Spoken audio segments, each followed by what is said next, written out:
Apakah setiap orang yang jatuh kepada bid'ah langsung kita cap ahli bid'ah? Tidak ya akhi. Ya. Ini akhi, Ahlussunnah wal Jamaah itu bukan orang yang mudah ngecap orang lain sesat. Tidak setiap orang yang jatuh kepada kekafiran langsung disebut pelakunya apa? Kafir. Sebagaimana ini juga tidak setiap orang yang jatuh kepada perbuatan bid'ah langsung kita cap pelakunya apa? Bid'ah, ahli bid'ah maksudnya. Dan beda Pak, antara bid'ah dengan hukum bid'ah dengan hukum kafir itu jauh beda. Hukum ahli bid'ah itu masih muslim, tapi hukum kafir artinya keluar dari Islam. Nah kita ini Pak, yang suka ngomong ini bid'ah itu bid'ah, dituduhnya apa? Suka kafir-kafirin. Ya Allah, saking gak pahamnya mereka tentang hukum antara bid'ah dengan kafir. Jauh berbeda ya. Ya. Kapan seseorang itu disebut ahli bid'ah? Syekhul Islam Taimiyah mengatakan, seseorang yang disebut ahli bid'ah itu apabila jatuh kepada bid'ah yang disepakati oleh seluruh ulama bahwa itu bid'ah. Paham tidak? Paham gak Pak? Jadi seorang disebut ahli bid'ah itu kalau dia jatuh kepada apa? Bid'ah yang disepakati oleh para ulama seluruhnya akan kebid'ahannya. Ya. Saya ingin berikan contoh Pak, di zaman Rasulullah ada orang yang jatuh kepada bahkan kekafiran, belum dikafirkan oleh Rasulullah. Karena ketidaktahuan dia. Karena apa? Saya berikan contoh. Mu'ad bin Jabal dikirim oleh Rasulullah SAW ke Syam. Sepulangnya dari Syam, Mu'ad sampai di Madinah, di depan Rasulullah sujud ke Rasulullah. Sedangkan sujud kepada manusia dalam Islam itu termasuk kufur besar Pak. Apakah Rasulullah mengatakan kepada Mu'ad, hai Mu'ad kamu kafir? Tidak. Rasulullah bersabda apa? Hai Mu'ad, apa yang membuat kamu berbuat seperti itu? Rasulullah nanya dulu ke Mu'ad. Rupanya Mu'ad ada apa? Pemahaman.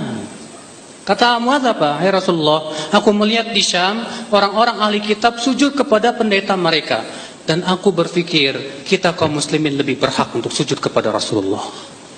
Itu rupanya alasan. Nanti Mu'ad sujud itu bukan karena keyakinan sujud itu apa?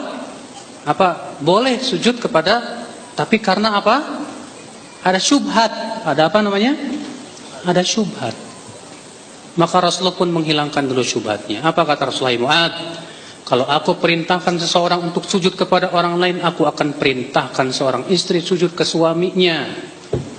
Maksudnya bahwa sujud itu hanya untuk Allah.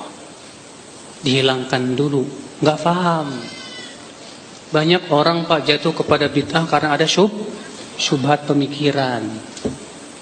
Maka bedakan antara orang yang memang sengaja ngikutin hawa nafsu dengan orang yang tidak mengikuti hawa nafsu tapi jatuh kepada kesalahan akibat pertama kebodohan atau karena ada suatu perkara yang dia anggap itu sebagai sebuah apa?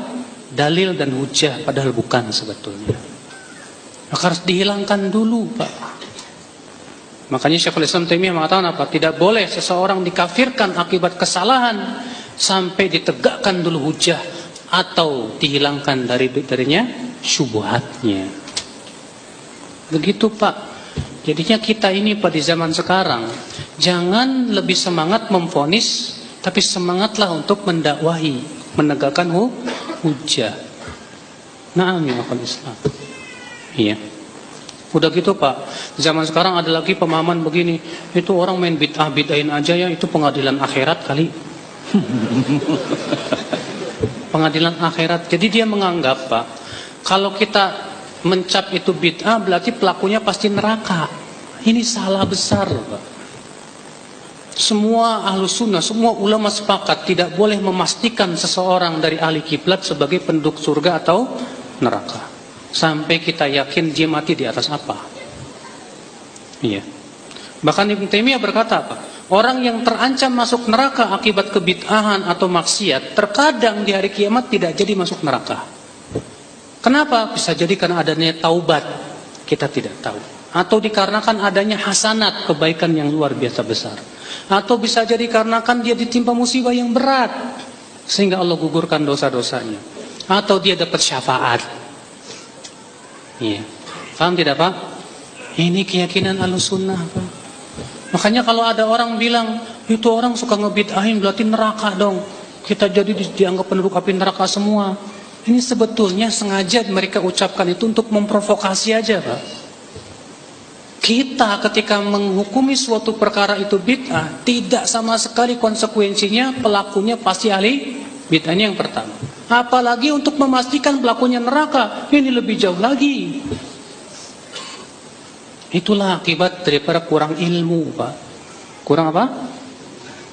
Ya kalau zaman sekarang kan sebutnya kurang apa? Kurang minum Ustaz. Kurang minum. Iya. Iya. Kurang air.